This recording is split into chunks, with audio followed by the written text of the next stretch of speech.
Chapter 11, Spa. Black Canary POV. Being the unofficial heir of Wildcat, I was hailed as the best martial artist in the league.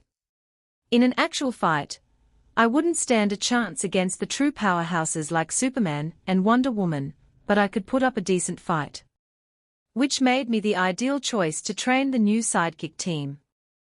I didn't mind the assignment, having happily jumped at it when Batman asked.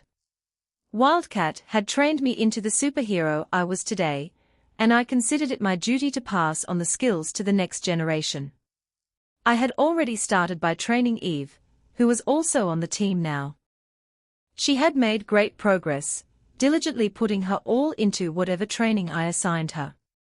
She was still years behind the other sidekicks, but against unpowered thugs, she'd hold her own. Without her magic, of course. Using magic, I suspected she would hold her own against any of the sidekicks in a fight. Perhaps with the exception of Troya. It was time to find out, I suppose. Calder tells me you are all somewhat familiar with each other's abilities, I told the team that was gathered in the training room. Let's start with some spars to see where you're at, and I'll tell you what you need to focus on. Superboy. Troya. You up first. Troya, of course, trounced him. Superboy had the strength advantage, but Troya had years of training. His anger issues also did him no favors. Next up was Kid Flash and Robin. Kid Flash was too fast for him to fight directly, but Robin was trained by the master of creative combat. A smoke bomb and a tripwire quickly sent the yellow speedster tumbling out of the ring. I told him to focus on his battlefield awareness. Miss Martian and Speedy's fight was more interesting. Speedy had far more combat experience, but Miss Martian had both telekinesis and shape-shifting. She wasn't at the level of Martian Manhunter, so Speedy was able to put up a good fight.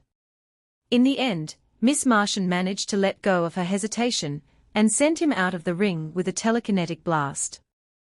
The final spar was between Eve and Aqualad. I'll admit this was the one I was most interested in seeing. Aqualad had military training and combat experience. He was also familiar with and even used magic, so by all accounts he should have a massive advantage. However, I had spent enough time with Eve to know that her creativity and determination could push her through most situations. It would be interesting to see how her creativity matched up against his military discipline. Begin? I called, and Aqualad activated his water bearers with practiced haste. Before Eve could even move a muscle, he had launched a water whip at her, which was intercepted by a barrier. Eve cursed and reeled back in shock, but she raised a hand and actually managed to grab hold of the water whip with her magic. Aqualad quickly managed to retake control of the water, but the small distraction let Eve cast an offensive spell of her own. Suddenly, vines erupted from the ground all around Aqualad and grabbed at him. In his surprise, it took him a second to start breaking free, which was enough for Eve to let loose more spells. First, a burst of what looked like spiderwebs shot from her hands and flew out to cover both Aqualad and a big area around him. It extended all the way to the ceiling, and his attempts to free himself from the vines only caused him to get more entangled in the web. Second, Eve let loose a spray of what looked like grease to cover him. Unable to keep his footing, he was now only kept upright by the webs, and his struggles became that much more difficult. Aqualad, now being completely distracted, let Eve summon her book to cast another spell. I knew she still needed to consult it for spells she didn't cast often. Aqualad had turned his water bearers into sharp knives and used them to cut at the webbing and vines that held him down. He was starting to make some progress when Eve finally cast her spell and his water bearers deactivated. His eyes went wide in shock a second before she teleported in front of him and held what I recognized as a shadow blade to his neck. Yield? She asked with a smug tone. I could see that amount of spellcasting had tired her out, and I didn't think she had much more in her. But Aqualad was thoroughly defeated, so it was her win. I yield, Aqualad said after a few moments. That was impressive. The audience, including me, I must admit, was still dumbstruck at how quickly and totally the newest fighter on the team had defeated the most experienced one. I don't like my chances in the rematch, Eve admitted as she waved her hands and made the vines disappear, as if they had never been there. The webs and grease remained. I'm about to keel over. Casting that many spells that quickly is exhausting. Shock and awe is a risky strategy. Sorry, but the grease and webs are non-magical after the spell is cast. I can't dispel them. And as the adrenaline left her body, it was clear that she could not have kept up the pace much longer. If Aqualad had managed a second wind at any point, she would have lost a battle of attrition. But still, it was an impressive showing. Eve POV. I was tired. Really tired. I had experienced mana burn before, but never this bad. Mana burn happened when a magician expended too much mana in a short amount of time. Usually, this wasn't a problem for me. My spells cost less mana the more experienced I was with them, and thus the spells I used regularly didn't cost enough for me to get mana burn even when casting them continuously. Mana burn wasn't really caused by the amount of mana used, just the speed. It was the main reason I still couldn't cast 4th level spells. I almost got knocked out instantly from tiredness, even if I did have more than enough mana to actually cast them by now. Zatanna had explained that the limit for mana burn increased with my mana pool and experience. In the fight with Calder, though, most of the spells I used were high mana spells that I didn't have much mastery in. In addition, dispel magic cost more depending on the quality of the magic dispelled, and Atlantean water bearers were apparently very high quality. My final Misty Step and Shadow Blade almost knocked me out right then and there. You okay? Speedy asked as he and Calder walked into the living room, where I was resting on the couch. Calder says mana burn can be a bitch. I'm fine, I mumbled. It just makes me tired. No pain or anything. Which was lucky. Mana burn affected people differently. The most common symptom was a headache, but some people experience things like temporary paralysis or blindness. You are fortunate, Calder chimed in as they sat down in their own seats. My mana burn makes me feel like I am drowning.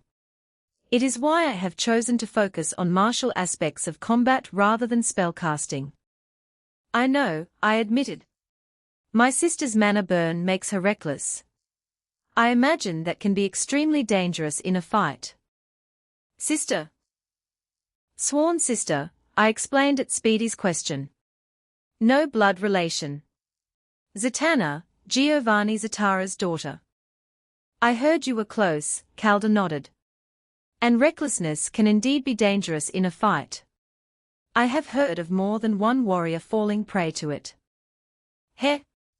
Yeah, Speedy said with an awkward smile. I have more than a few scars that agree with you. In any case, I said. It shouldn't be a problem. I know how to pace myself. I just wanted to show off today and pushed it a bit too far. And show off you did. Speedy supplied enthusiastically. The only one of us who had beaten Calder in a straight fight before was Donna. And you did it without any actual attacks, just crowd control. I smiled at the praise before I said, I'm better suited for support, though. Sure, I got some devastating spells, but my greatest strength is in utility. Like tying enemies down, Calder agreed. We browsed through your spellbook, the Maginomicon, you called it. But we couldn't really appreciate all the spells and their potential uses. We will need to discuss strategies with you to see how your magic can make an impact. Yeah, I agreed. Something like create or destroy water can make a big difference with you on the field. And this spell creates actual water. Like the grease and webs from earlier. Calder's eyes widened as I nodded. That is incredible. According to modern arcanological theories, actually creating something from magic is supposed to be impossible. I don't know the mechanics of it. I shook my head. The Zataras tell me that my magic doesn't really adhere to most of the known laws of magic. Then again, neither does their magic, so I'm hardly unique. Bloodline magic such as that of the Zataras is very rare and very powerful, he pointed out. Do not undersell your abilities. I'm not, I insisted. But I really don't know how they work. Just that they do. I see. He nodded. Then perhaps you would like to find out more. My queen has extended an invitation for you to visit the Royal Conservatory in Atlantis. Sure, I agreed. You mentioned that she might. When? At your earliest convenience, he said. But my king said, the sooner, the better. I was under the impression that Queen Mera is quite keen to meet you. All right. Tomorrow should be fine, I decided. You coming with? I could probably use a guide. Calder looked like he was surprised at how quickly I wanted to go, but accepted readily. I will inform my king, and we shall depart on the morrow, he said and headed towards the Zeta hub. I will see you then. Speedy had picked up the Maginomicon from the table and started reading while Calder and I talked. Hey, this spell here. How does it work? He asked and pointed to the page with Conjure Barrage. Cast the spell, throw something in the air, and watch as whoever's in front of you gets pelted by duplicates of whatever you threw, I answered. It was one of the spells I had actually practiced enough to cast without the book. I had suspected it would have a ton of utility, and I was right. In the medieval setting of D&D, it would be used with common arrows, rocks, or something similar. In a modern setting, though. And yes, I continued. From my experiments, it should work with your trick arrows as well. Or Robin's birdarangs. I haven't really had access to the high-tech equipment you guys use, but it worked with firecrackers, so I see no reason why it wouldn't. He mirrored my grin. Wanna test it? Luckily, my mana burn had passed. Speedy POV. Turns out, it did work. Spectacularly at that. Eve had been worried that she would have to be the one to fire the arrow, but that turned out not to be the case. She could cast the spell on an arrow before I fired it, and a single arrow would turn into 10. For an ordinary arrow, that would be good. For something like my expanding foam arrow. It was amazing.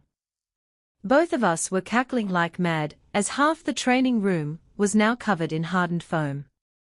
Fortunately, I had used the type that would dissolve on its own after an hour. I didn't have enough solvent to deal with all of this. What the heck are you guys doing? Robin asked as he entered the room to investigate what the mad laughter was all about. Those things aren't exactly cheap, you know. That, my friend, is exactly why we are doing this, I explained with a $1 million grin on my face. Eve has a spell to turn a single arrow into a barrage. We were checking if it worked on trick arrows too. I gestured at the wall of foam. It does. Robin looked stupefied for a moment before his face split into a grin to mirror mine and Eve's. He clearly realized the implied potential of this discovery. It works on all your arrows? He asked. Bowlers, stunners, flashbang, I replied, listing off the ones we had tried. Grapplers didn't copy the lines, so that's useless. We haven't tested the explosive ones, for obvious reasons.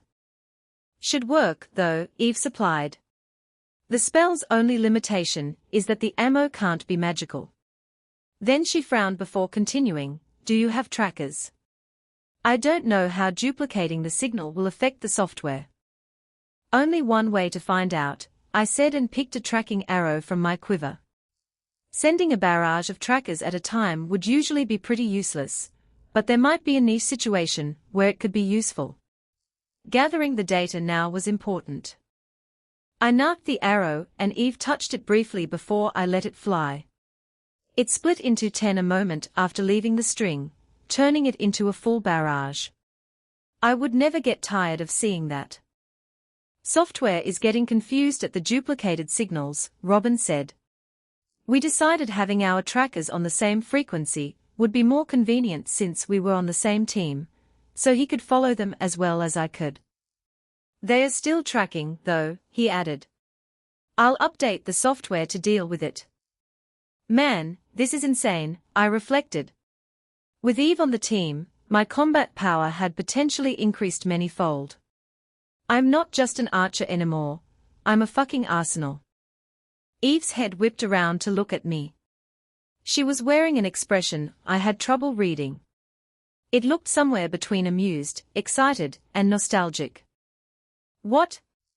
I asked, a little confused at her reaction to my words. Did I say something weird?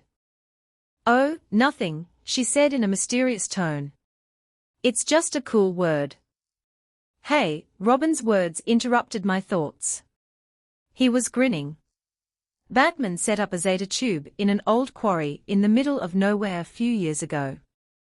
You wanna see if that spell works on explosives? Hell, yeah, / no shit. Eve and I were in complete agreement. She struck up a conversation with Robin as we headed for the Zeta hub, telling him the spell should work on his birdarangs as well. This left me with a moment with my own thoughts again. Arsenal, huh? It was kind of a cool word. I was starting to feel a little too old to be called Speedy, so, why not? Chapter 12, Atlantis. Eve POV. Sparring with Calder was pretty awesome. Being a witness to the birth of Arsenal was pretty awesome. Testing Conjure Barrage with explosive arrows was pretty awesome. All in all, that day had been pretty awesome. Today I was going to visit a legendary sunken city, so everything pointed to this being a pretty awesome day as well. Welcome to Atlantis, Calder said as I exited the Zeta tube. These are Garth and Tula, my two best friends from school. They are both apprentices to Queen Mera, and will accompany us today. He was gesturing to the boy and girl standing next to him with a smile, clearly happy to see his friends after being away for a while. Garth was a fair-skinned boy with blue eyes and black hair. He wasn't quite as muscular as Calder, but it was clear that he got his exercise in. Tula was a cute girl that almost reminded me of Mgan, with her red hair and shy smile. She was about my height, and her skin was lightly tanned. Garth, Tula, this is Arcana, Calder continued.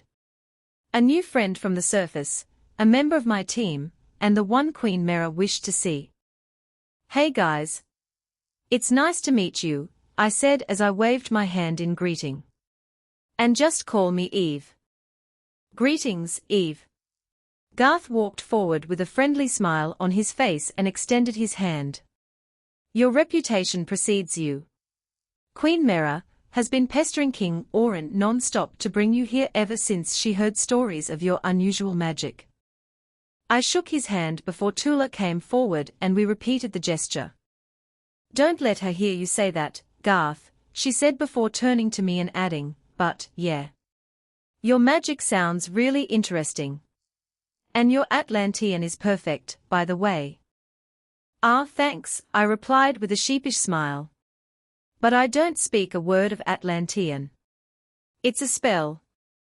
I had cast both water breathing and tongues before coming here. I planned on using Alter Self to give myself gills and webbed limbs, but I didn't want to drown if I accidentally lost concentration, so I doubled up with the water breathing, which would stay active for 24 hours no matter what.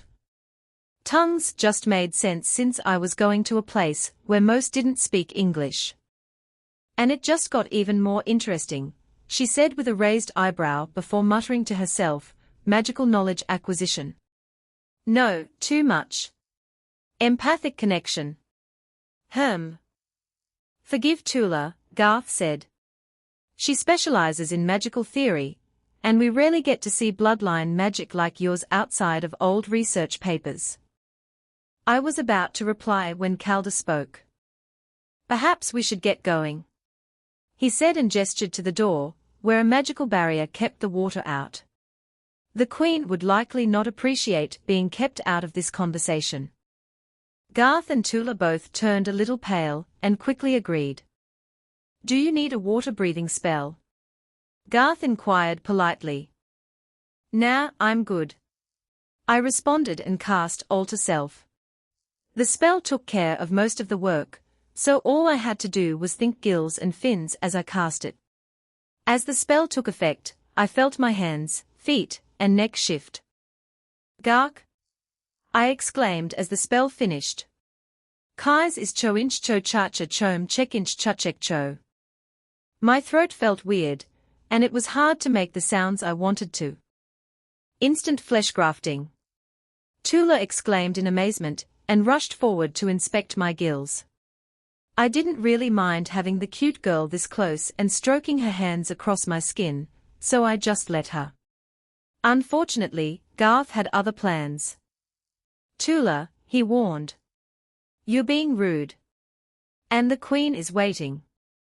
Oh? I'm sorry, she exclaimed and drew away quickly.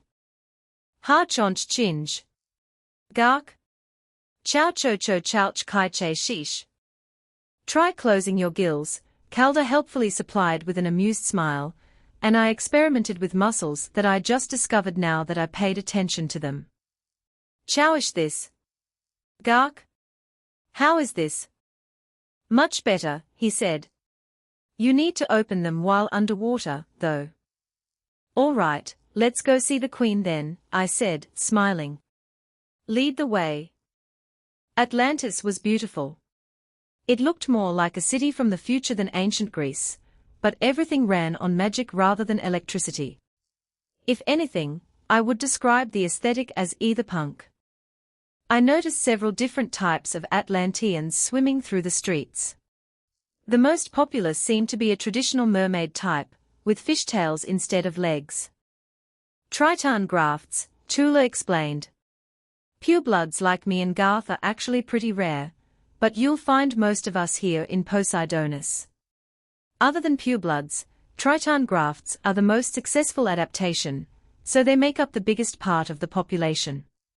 Tritonis is the biggest city-state other than Poseidonis. That's probably why they appear in surface legends, I noted. Bigger population means a greater amount gets adventurous, go to the surface, and get spotted by a fisherman.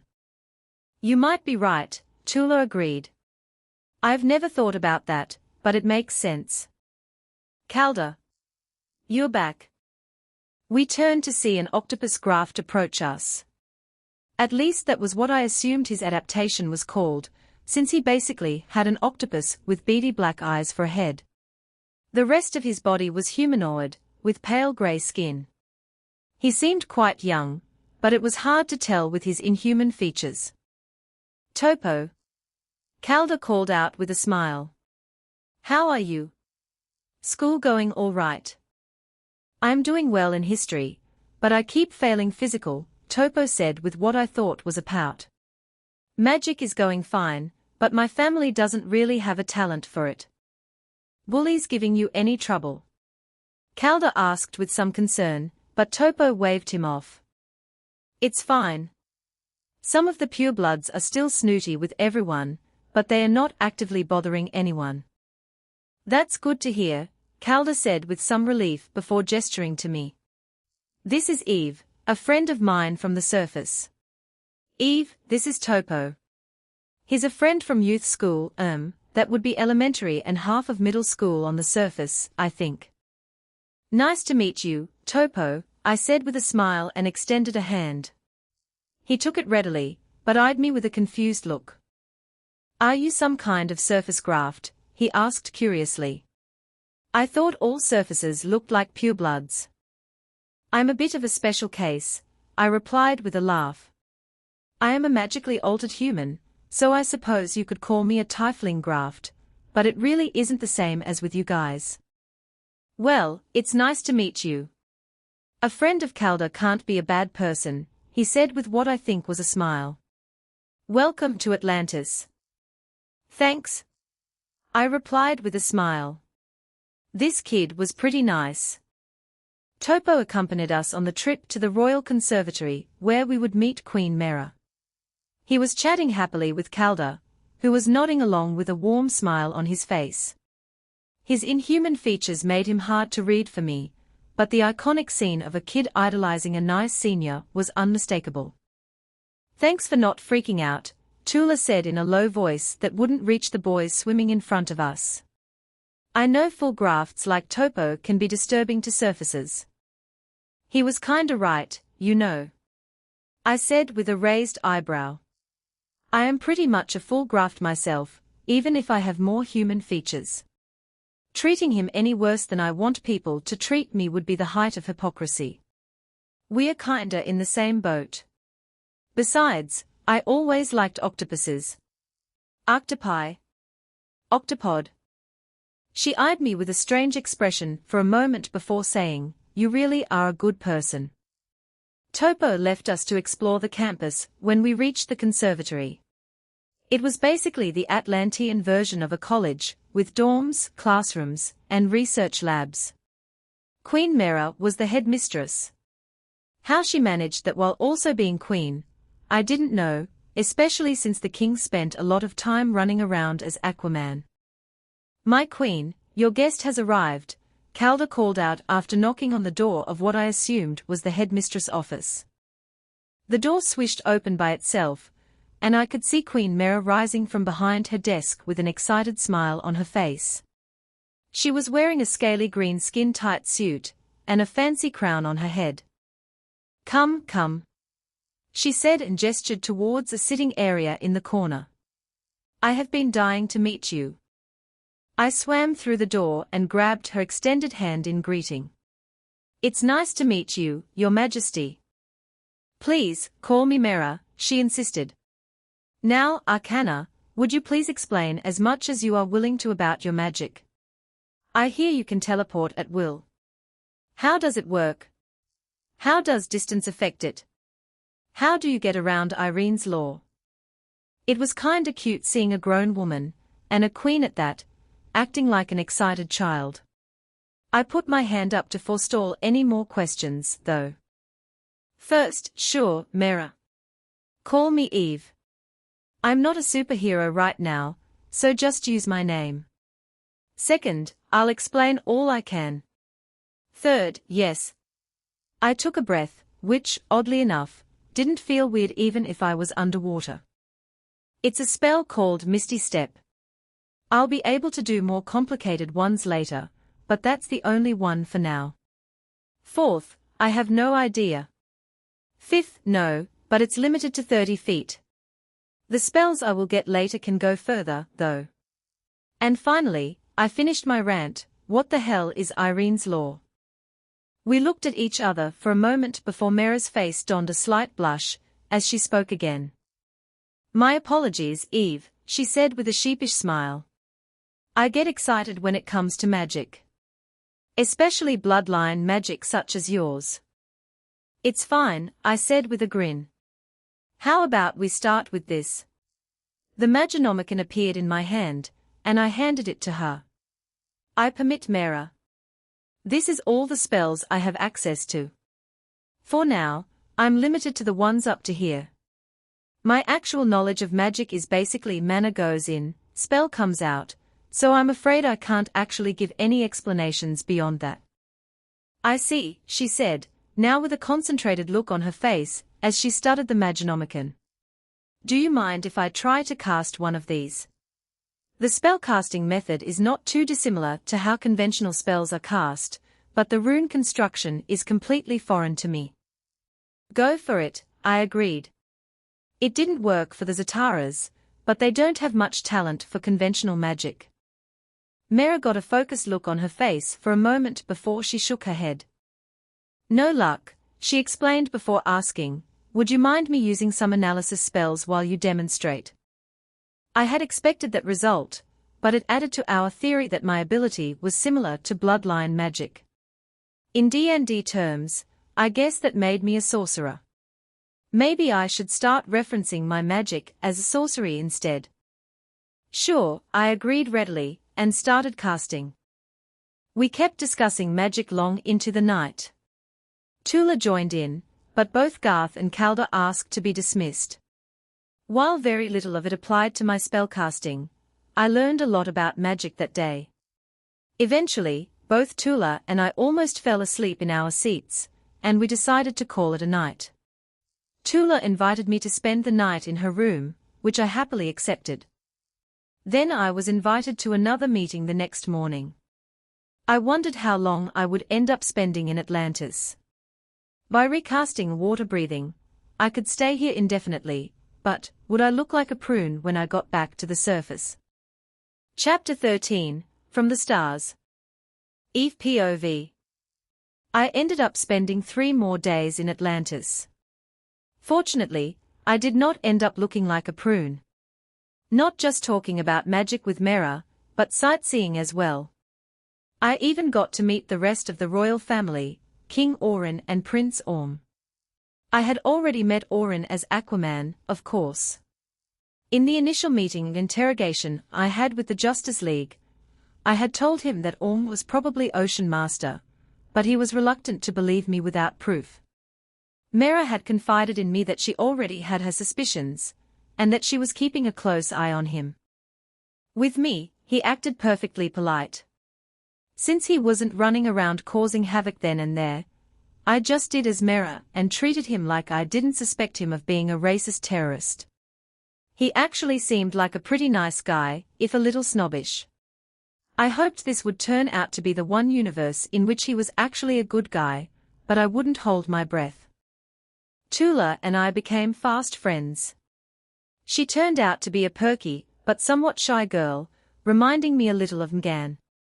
That all went out the window when there was anything magical involved, though, as she was a complete magic nerd. I got her to promise to visit the surface sometime, as I suspected she and Zatanna would get along swimmingly. Garth was also friendly, although I didn't get to spend much time with him. As it turns out, Calder had used his return home after months at the surface to confess his feelings, and the two of them were now going out.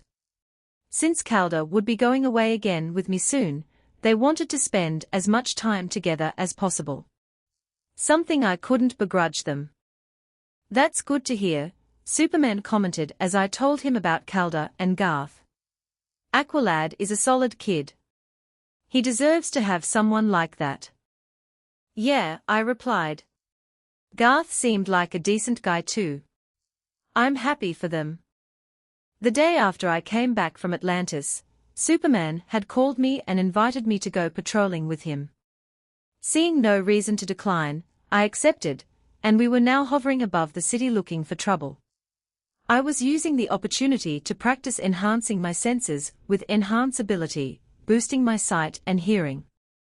Speaking of solid kids, I added, how are things going with Superboy? They are going well, he replied, a warm smile spreading on his face. You were right. He is just a good kid who got screwed over. Thank you for talking some sense into me. His family, I said. While I'm not really one to put much faith in the sanctity of blood relations, they should at least be given a chance. He is, Superman agreed. Maybe not a son, but I've started seeing him as a little brother. Besides, Ma and Pa have already started the adoption process. Guess they are the leading experts on dealing with Kryptonian teenagers, I said with a grin. He laughed at that. Yeah, but it's not exactly like they were expecting another one to fall from the skies, he said casually. Not something that was likely to happen again. There aren't exactly many of us left. I froze. Shit. Shit. Eve? What's wrong? Superman asked, concern in his voice.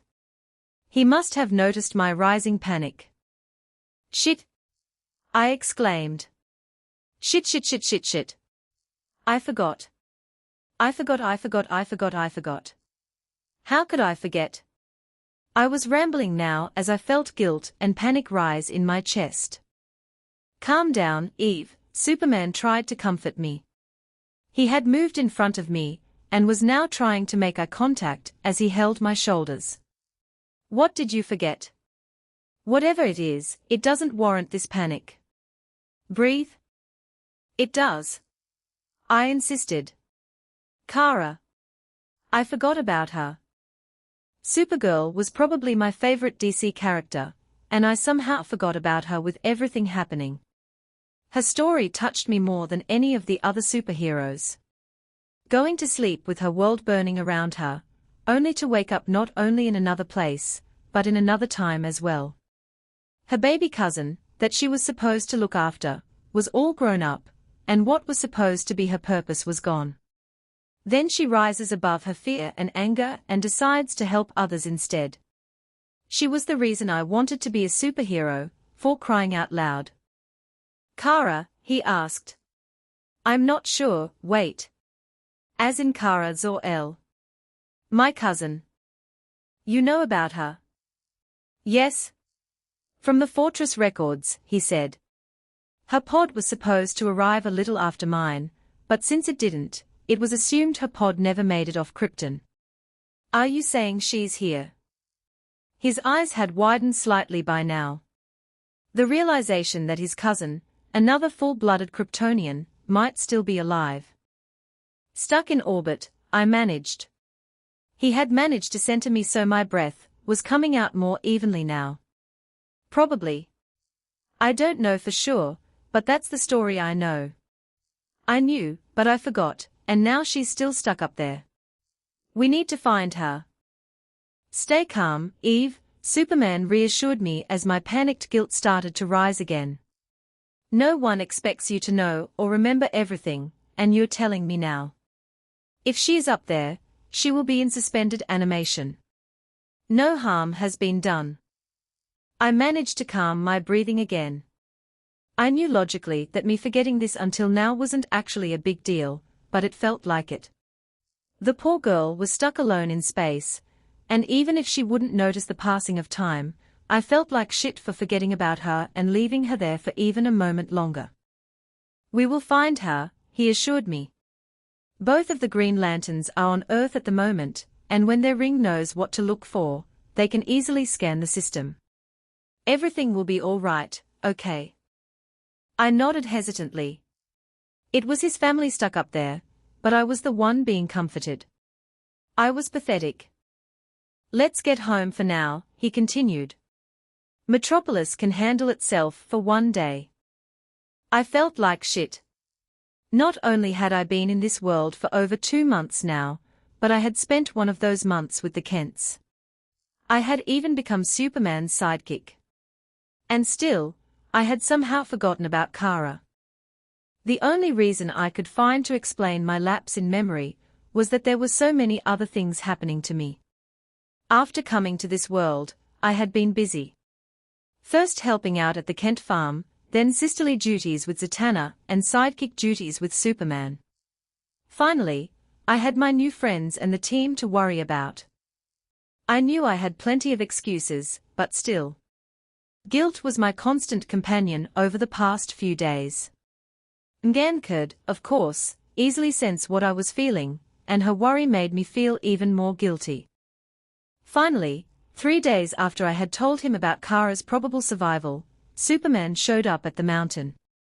We found her, he said, and I jumped to my feet from the couch where I had been wallowing. Is she okay? She's fine, he assured me. Being that close to the yellow sun for so long, she would have been fine even if she didn't have the pod to protect her. And mentally? I pressed. I already knew she would be fine physically. It would take a lot to hurt a Kryptonian under a yellow sun. But to her, no time would have passed since the destruction of her planet and the death of everyone she knew. That would leave a scar on anyone. Superman hesitated. I haven't opened her pod yet. It's at the fortress. I wanted you to be there. Why? I asked, confused. She's your family. I'm just a random human to her. Maybe, he answered. But you're also the person who knows her best. And you care. I want you to be there when she wakes up. She's going to need a friend. I wasn't sure I deserved it, but I can't deny that I wanted to be there too. Growing up, Supergirl had been an inspiration to me, my favorite superhero. Being able to actually meet her, and before she even became Supergirl, it was nerve-wracking. All right, I agreed, before looking down at my casual jeans and t-shirt and asking, should I change into my costume, or? That's up to you, Superman said with a small twitch of his lips.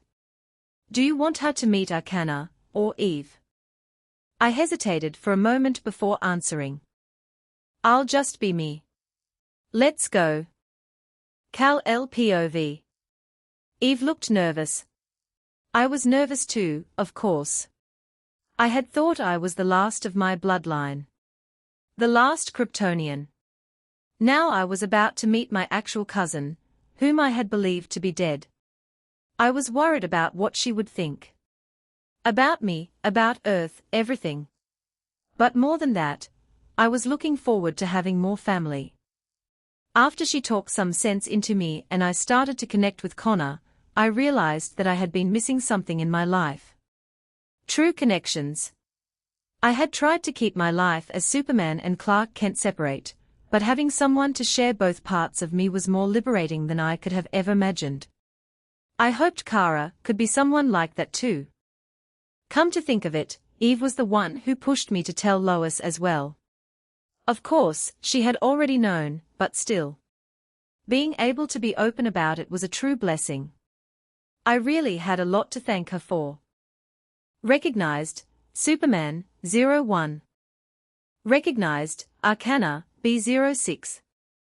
As we exited the Zeta tube in the fortress, Eve was wearing an expression I couldn't really read. She mainly looked nervous, but there were a bunch of other emotions too, most I couldn't parse. Guilt, unwarranted as it was. Apprehension, excitement, and sadness. The rest was beyond me. This way, I said as I guided her towards the room the Fortress AI had constructed for Kara's pod. She nodded, but didn't speak. Welcome home, Kal-El. Welcome, Eve. The AI greeted us in the usual appearance of Jor-El. Are you ready to open the pod? Eve looked between me and the hologram, before speaking in a low voice. Far more muted and serious than her usual cheery self. You really do look alike, she said. She will probably think you're Jor-El when she sees you. I hadn't thought about that. It would make sense, though. The last time she saw me, I would have been a baby, and Jor-El would have been my age. At least she wouldn't wake up to an unfamiliar face, even if it didn't belong to who she thought. I nodded to her before answering the AI. Yes, I said, and walked over to the pod. When I noticed Eve wasn't following, I turned to her and asked, Are you coming? She hesitated. I think it should just be you, at first at least. She will have a lot to process. Dumping more new people on her immediately will probably just make things harder. Especially considering my appearance. She gestured to her head. I'll be right here. That made sense. Eve was, as usual, trying to consider the feelings of those around her. John had told me that, according to his niece, she was abnormally empathetic. I had barely given a thought to how jarring this would be for Kara, focusing on my own happiness instead. I nodded to her before telling the AI to open the pod and wake her up. There was a hiss sound as the pod unsealed and the hatch opened up. Inside, I got my first look at my long-lost cousin. She was wearing a blue solar suit, with the House of El crest on her chest, similar to my own. Her hair was long and blonde, and her brow was locked in a slight frown. After a small twitch, her eyes opened as she regained consciousness, after over 30 years of sleep. Blue? Just like mine. Uncle Jor-El. What happened? Eve had been right. Of course she had. Chapter 14, Daughter of Krypton. Kara POV. The world was falling down around us. The quakes had gotten strong enough that even the reinforced sunstone constructions of Argo City had started to collapse. Our home was doing better than most, but I could still see cracks starting to form on the walls. Kara. Get in, now, my father shouted across the room from the terminal where he was frantically working. We love you, Kara. Never forget that, my mother said, as she embraced me in a hug before pushing me forcefully into the highly illegal space pod they had somehow constructed without anyone knowing. Your cousin, Kal-El, will have arrived before you.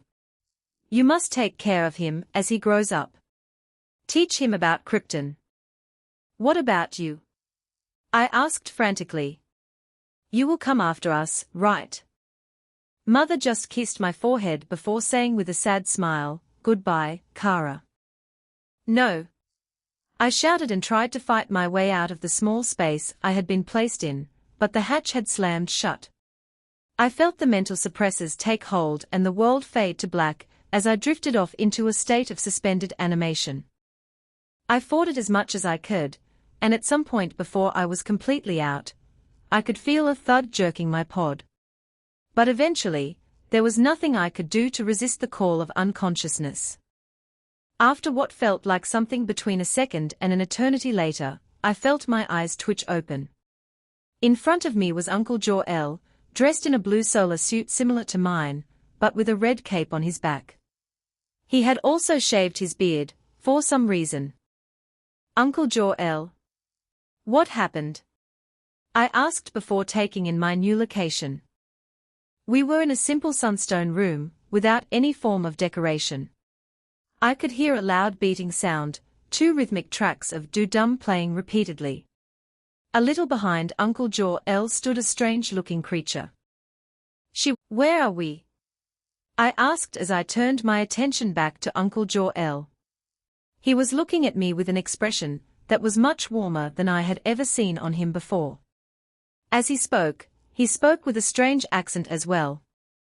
I am not Jor-El, he said, somehow in a soft but very loud tone. I am Kal-El, your cousin. Kal-El is a baby, I insisted, slamming my hands against my ears to dampen the loud sounds. I was growing wary now. What are you talking about? And why are you being so loud? You have been out for a long time, Kara, he explained calmly. Your pod was stuck in orbit around a yellow sun for over 30 years. It has enhanced your hearing. All your senses, actually. And your body. I will help you learn to control it. What about mother and father? I pressed. Where are they? This must be some kind of strange prank. Which made me even more wary. Neither Uncle Jor-El nor my father ever did pranks. Lara or mother, perhaps, but there is no way they would get either of their husbands to go along with it. Kal-El looked a little confused and concerned as he answered me. I'm sorry, Kara, he said. Krypton was destroyed. No one else made it off. You're lying. I protested, slapping away the hand he tried to put on my shoulder with a deafening crack, before throwing myself out of the pod. I slammed into the wall, leaving cracks in the near-indestructible sunstone, before landing hard on the floor next to the strange purple-skinned girl. She jumped in surprise, but a moment later she sat down next to me. Her hand twitched as if she had also wanted to put her hand on my shoulder, but she stopped herself. Why was she crying? Eve? Kal-El let out an ear-piercing shout and made to move, before the purple girl quickly raised a hand to stop him. It's okay, Kal-El, she said in a voice that sounded lower than a whisper, but I could somehow hear it just fine. It was the first sound I had heard since waking up that wasn't deafening. Who are you? I demanded while scrambling to my feet. She followed me up, keeping her teary eyes locked on mine. I'm Eve, she said, still in that comfortable, airy voice. I'm Kal-El's apprentice, I guess. I wanted to be here to meet you. Why?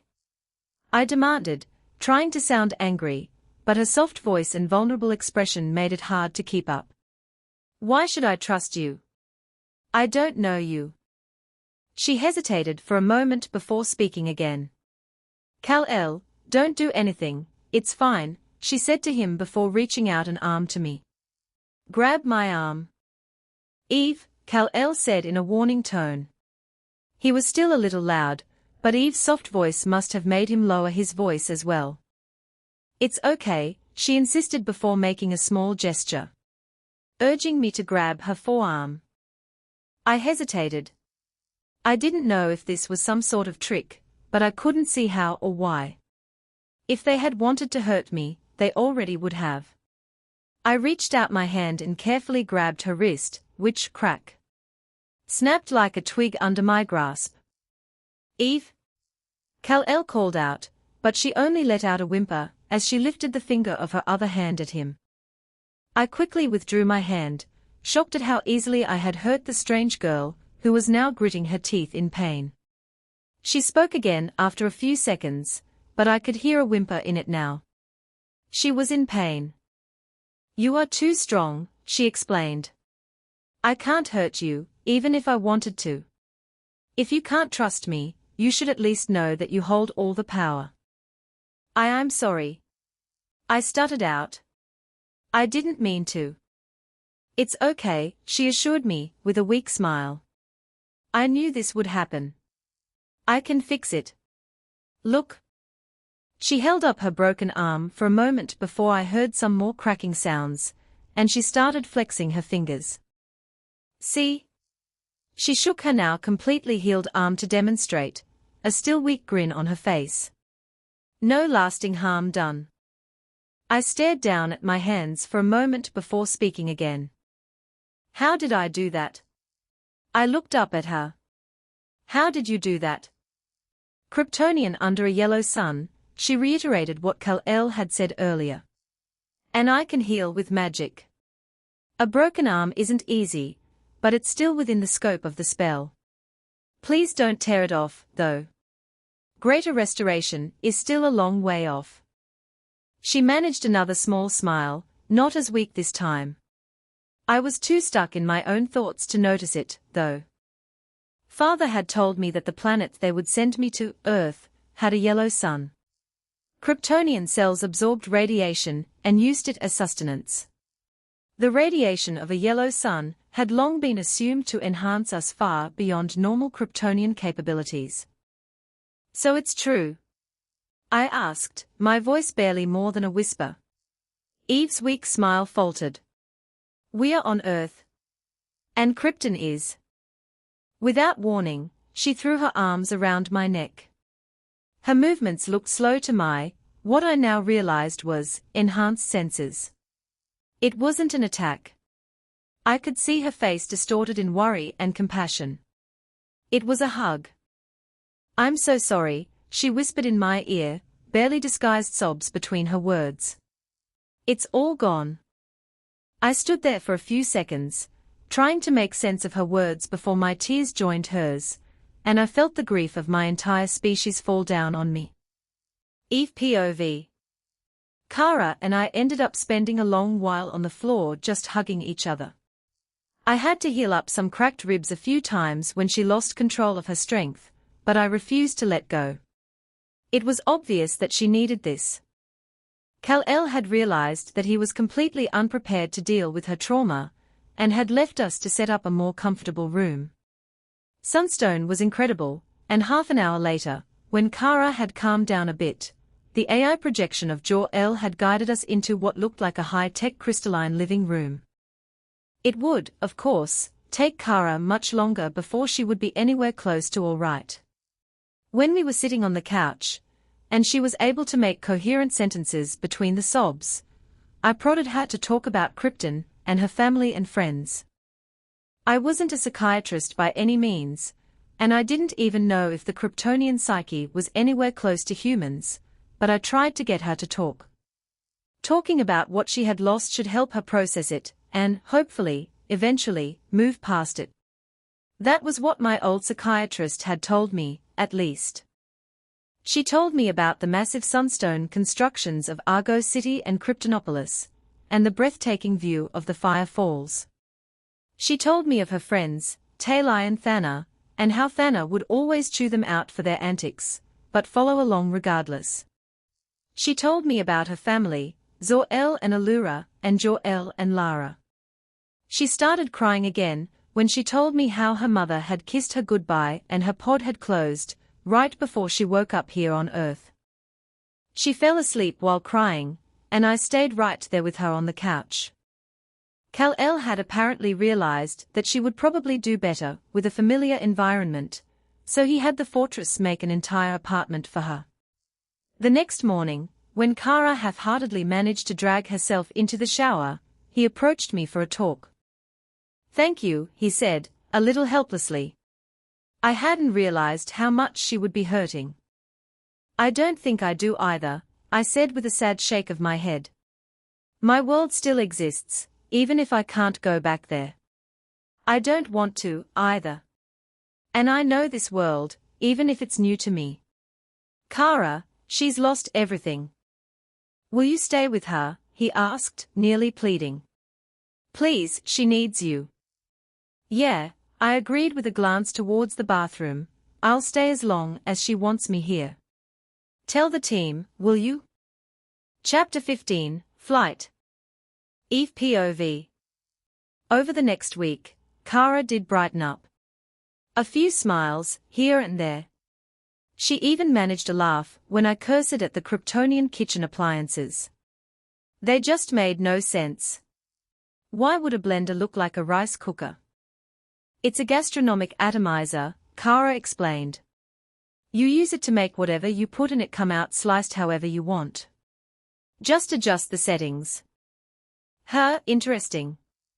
Wait, I spoke that out loud. "Yes, you did," Kara said with a giggle. It was a beautiful and rare sound to hear. "But we need to get out," I declared, and her giggles froze. "We've been stuck in here for a week.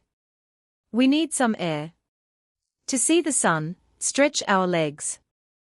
Kara hesitated, and I could see the darkness returning to her eyes. I preempted her before she could start to make any protests. "I'm not saying we need to go shopping or anything, just out," I insisted. "We are in the middle of one of the most deserted places on Earth, and you haven't even tried flying yet. Come on, please."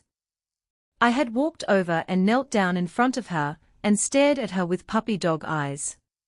Was I playing it up? Yes. Was it obvious? Yes. But if Kara had started to care about me as much as I had about her over the past week, she would care what I wanted. "Why, you don't need me for that, right?" she protested. "You can go flying by why?" "I'm not leaving you," I insisted. "You come with me, or I stay here with you and slowly grow insane." Her mouth slammed shut, and she went quiet for a long while. She still held my gaze, and I could see her go from panic to resignation before she sighed. "Fine," she finally said, and I beamed at her. "But just a little while, all right?" I'm not ready for." I could see the fear in her eyes. That she actually agreed to come with me despite her fears meant more to me than I could ever say. I leaned up and embraced her in a comforting hug that she gently returned, careful not to break anything. "Thank you," I whispered softly. "I will press you, but you just say when you've had too much, and we'll go back. Promise." I let go of the hug after a little while and pulled her to her feet. Her movements were a little stiff, but she didn't resist when I dragged her towards the AI, where is the door? I saw a brief flicker of a twitch on Kara's lips before the projection of Jor-El's form appeared and led the way. Kal-El had given me guest privileges, which meant I could ask the AI for simple stuff. Like directions. To non-restricted areas, of course. He didn't want me walking into the armory or something. Did Kryptonian homes always have an AI? I asked as we followed the projection. I could see that she was stuck in her head, so I tried to distract her. Yeah, she answered. All the homes I saw did, at least. Maybe not the lower caste homes, but everyone from the Science Guild did. You're a scientist, right? Think you want to continue that here? You knew me from those comics, which means I'm supposed to become a superhero, she said with an emotion I couldn't identify. That's what you want, right? I raised an eyebrow at her and answered, I want you to be happy. Whether that means you'll be a superhero, or a bulletproof scientist, or anything else, is for you to find out. I just know you won't be happy sitting around here, fuck. Suddenly, the temperature plummeted like a rock, as we passed through a barrier and exited the fortress. And out into the North Pole. We have reached the entranceway, Miss Eve, Miss Kara, the AI said matter-of-factly. Are you okay? Kara asked in a worried tone, clearly confused as to what had happened. I think my tits just inverted, I said, rubbing my arms in a futile attempt to chase away the cold. Then, when she just looked confused, I continued, it's really cold out here. Sun-powered Kryptonians won't notice, but a human like me will freeze to death out here. We were standing in the shadow of the fortress, so there wasn't even any sunlight to warm me up. Not that it would have made much of a difference in this Arctic wasteland. Oh, she said, and I could see a flash of relief cross her face. Well, I guess we can just do this another day then. Nope, I interrupted her. You said you would, so we're doing this. Just gimme a sec. I cast Alter Self with the thought of Arctic adaptation, and felt my skin shift. The cold became less noticeable, as my skin became thicker, and started to grow a thick, purple layer of fur. Kara stared at me wide-eyed as I shifted. I had explained and shown her some of my magic, and she was always fascinated by it. There, I said with a satisfied grin and rose a little off the ground, ready to start flying. No problem. Barely feel the cold anymore. All right, Kara said with a resigned sigh. But, I don't actually know how to fly. I considered before a mischievous grin spread across my face. Want to learn the fast way or the slow way? She narrowed her eyes at me, clearly having deduced that I was up to something. What do you mean? She asked. The slow option is you keep trying until you get it, I answered. And you promised me a flight together, so we stay outside until you get it. The fast option is I carry you up in the air and trigger your instincts. She kept her eyes narrowed at me for a second before she relaxed and closed them. Since she seemed focused, presumably on trying to make her body lift off the ground, I just waited patiently. She had a cute frown on her face, and I could see some particles of snow shift around her, but no liftoff. Fine, she huffed after a minute or so. Let's try the fast way. As you wish, lady, I said with a grin and went to lift her. I still couldn't cast Enhance ability at the same time as Alter Self, but I had kept up with the training Dinah had assigned me. Despite their strength, Kryptonians weren't any heavier than humans, so I easily managed to lift her in a princess carry before lifting off the ground. I rose above the shadow of the fortress, and as we entered the sunlight, I heard a relieved intake of breath from Kara. Kal-El had told me that yellow sunlight radiation reached nearly everywhere on Earth, so their cells would always be charging a little. But being in direct sunlight was many times more effective. Especially at the North Pole, where the magnetosphere funneled all the radiation. Maybe I should have put on some sunscreen. Oh, well. Kara had been inside for a while now, and this would be the first time she actually felt the yellow sun on her skin. The fortress was designed to let a certain amount of solar radiation through, but, again, nothing like getting a direct hit. I imagined it would be like walking out of a crowded room and into the fresh air. Like it? I asked with a grin. Yeah, she answered simply. Her voice sounded lighter than I had ever heard it, and she had a peaceful smile on her face, as she faced the sun like a sunflower. She was beautiful. So, I said, after giving her a moment, and myself, because that smile was distracting. Wanna try flying again? Yeah, she said in that same peaceful tone, and I could feel her getting a little lighter in my arms as she focused. After a minute or so, she frowned and said, "I'm sorry. I can feel the power in my body, but I don't know how to channel it." I pondered. Guess we really do need to trigger your instincts. She raised an eyebrow at me. And being in the air like this isn't enough. Do you feel safe in my arms? I asked. Well, yeah, she answered, and I swear I could see a small blush in her cheeks. Sorry, I said regretfully. For what? She asked. And I dropped her. Eve? A second later, she was centimeters in front of my face, a furious look in her eyes. What in Rao's name are you doing? I trusted you. Her eyes widened, and the fury was replaced by surprise and wonder. What? She looked down and saw that she was hanging in the air next to me, several hundred meters off the ground. Gravity has no power over you, I said with a grin. And even if it did, the ground is no more dangerous to you than a pillow. I did feel a little guilty for dropping her. Sure, I knew she would be all right, even if she didn't figure out how to fly. But still. Kara didn't seem to mind anymore, though. Her anger had been replaced by confusion, which was quickly turning into a look of pure joy. After only seeing rare, guarded smiles between sadness and apathy for the last week, seeing her like this felt so good it was almost painful. Eve? Kara asked suddenly. Are you all right? I blinked and blushed a little as I realized I had been staring at her for a full minute, as she spun around in the air. Ahem. Yeah, I'm fine, I said, a little bashful. It's good to see you smile. She blinked a couple of times in surprise before her face turned into a smile that was warmer than the Arctic sun. She drifted slowly towards me and wrapped her arms around me in a tight embrace. Thank you, she whispered. Her voice sounded more vulnerable than I had heard it before. It held all her sorrow and pain from losing her home, but there was so much more in it now. It had an undertone of peace and hope. As if all her burdens had just become so much lighter.